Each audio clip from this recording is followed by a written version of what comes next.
The fear of being judged is not unique. It's a deep-rooted fear that establishes its roots when we first experience pain from the judgment of others.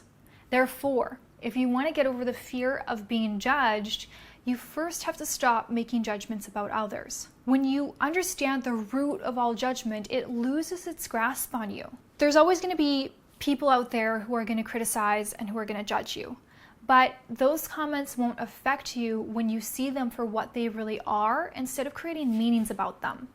And the internet is a perfect place to transfer negativity because people can make comments anonymously and without consequence. And myself as a YouTuber, I've understood now that it's part of the game. It's part of the job. And if a video gets enough views, there's always going to be a small percentage of people who just want to transfer that negativity onto others. And it used to really affect me. But now I can see the comments have very little to do with me and have much more to say about the state of mind of the person passing the judgment. You see, sometimes I'll get criticized about my style. I'll read comments saying that my lips are too big, or I wear too much makeup, or I just look too fake. But guess what? I like my style. I like my look. So why is it so offensive to you? Just because you don't share in the same style as me doesn't make mine wrong. When someone offers me constructive criticism, I can truly appreciate that, and in fact, I respect it. And do we all have opinions? Of course. Are we entitled to those opinions? Absolutely. Having an opinion and offering constructive criticism is a far stretch from passing judgment. So those aren't the same thing. Being in the YouTube world, I've come to realize that people who want to spread their negativity don't need a just cause. They're going to look for any opportunity. So you must understand that there's no way to win. If they cannot criticize what you have to say, they will criticize how you said it. If they cannot criticize how you said it, they will criticize the way you looked when you said it. And if they can't criticize the way you looked when you said it, they're going to criticize your reputation. So it has very little to do with you and a lot more with the people who are making those judgments. I'll give you guys a personal example, and ladies, if you're watching this and you can relate, please let me know in the comment section below. I know I'm not alone in this. Many years ago when I was younger, I used to feel very threatened by other beautiful women, especially if I was sitting with my man. And out of my own insecurity, I would look for faults in her. I would find things that I could criticize. Now, did she do anything to deserve those criticisms and judgments? No, obviously not. There was nothing wrong with her, but it was my own feeling of inadequacy that brought about my negativity. I wanted to transfer it to her. I wanted to make her look bad so I could feel better. So what kind of person would do that? You know, it sounds awful, but it's someone who's dipped to a lower level of consciousness, and we all dip at times. It's someone who doesn't lead with their heart, but is instead leading with their ego. I'm happy to say that I don't feel that way anymore. In fact, now when I see a beautiful woman, I send her my blessings. I always remember, whatever you negate, you will never have. So if you judge the successful, you will never see success in your own life, because why would you attract into your life something that you admonish? So if you want to get over the fear of being judged, just see how the people who are doing the judging are in a place of pain or suffering. And if they felt happy, would they really be spreading their negativity? Would they really be trying to hurt someone else's feelings? Hurt people hurt people. So don't take it personally. They're making those judgments out of their own insecurities. It's the insecurity of trying to fit in. It's the insecurity of inadequacy. You know, the list can go on. And oftentimes those people are 10 times more critical of themselves. And that's why judgment comes so naturally to them. It's actually a habit. They're so critical of themselves that it just naturally comes, and they can easily pass that on to others. And remember that judgments made are limited by the belief system of the person making them. So if someone, for example, doesn't believe that a young, beautiful woman can become independently successful, then they might call that woman a gold digger.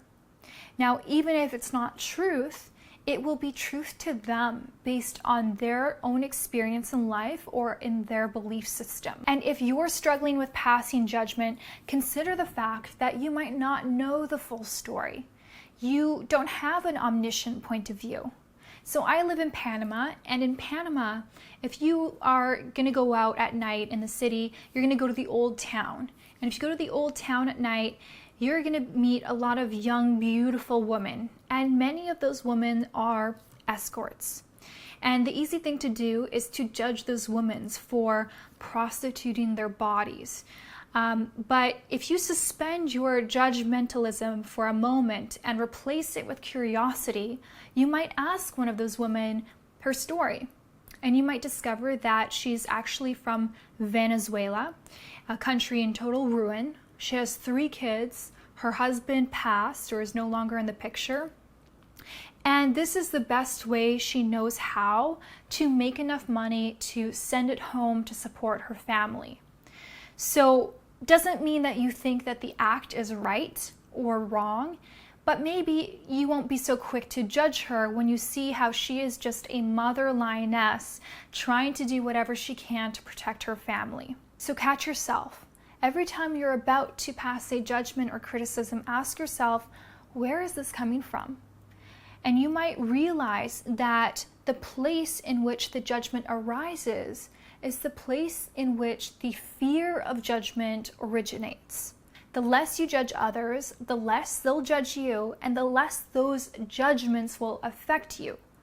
So the solution is to rise above, to raise your level of consciousness so that you can see the pain and suffering in each judgment instead of creating a meaning about yourself that's not rooted in any reality.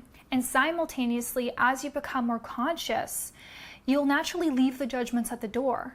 You'll become more curious and less critical. You can appreciate the differences in people instead of narcissistically think that each person needs to think, talk, and act like you. Nobody's perfect. We all slip at times. I'm not claiming that I don't judge people. I do my best, but sometimes I do make judgments in my mind. I'm not going to troll anyone on YouTube, but sometimes I do catch myself. And the point here is to have awareness to notice this judgment. And for me, I just see how destructive it is, not only to myself, but also to the person that I'm judging. I don't want to be the source of that negative energy. So I catch myself and I clear it out of my mind. I replace it with something positive. I replace it with a blessing. I always like to remind myself what Jesus said. He who is without sin casts the first stone. Relieve yourself of the burden of judgment and just give it to God. Let God do the judging. Listen, if 1,000 people watch this video today, then I guarantee you there's going to be 1,000 different opinions about me, about what I said, about how I looked when I delivered it, about whatever. But none of those opinions are any of my business. So why do I need to be bothered by them? All right, to summarize, for those of you who like summaries, you don't ever see a 5-year-old walking around talking dirt about people. It's not until we're older and that we experience some pain from someone else judging and criticizing us that we now know how to weaponize it and how to inflict pain on others. Hurt people hurt people. So when you understand that the majority of people who are making these judgments about you, who are criticizing you, are not in a happy place, you feel empathy towards them. You feel their pain rather than feeling personally attacked by their words. You can see beyond the words. And when you see how these judgments and criticisms create a perpetual cycle of pain, you can choose not to take part in it. And it starts with awareness, becoming aware of the thoughts in your mind and the words that are coming out of your mouth, rather than just acting unconsciously. When you live and lead your life with kindness, you'll see that the world reciprocates with kindness. And so if you want less negativity in your life, if you want to be judged less, if you don't want to be affected by those criticisms, then lead your life in a way that makes you feel best. And I promise you're going to feel much better about yourself when you forfeit a criticism and instead offer a compliment. So thank you guys so much for watching. I hope that this video was helpful. If it was, let me know in the comment section down below. And if you have constructive feedback, I always love to hear it. Again, this is not saying that you shouldn't have an opinion or you shouldn't offer constructive criticism. You should. Those are great things. This is different. This is just pure trying to pass negativity onto others. And, you know, we all have done it at some point in time, but my message here is for us to raise our level of consciousness and be a light in the world. And I think that there's a lot of good that comes from that. All right, guys, I'll see you next time.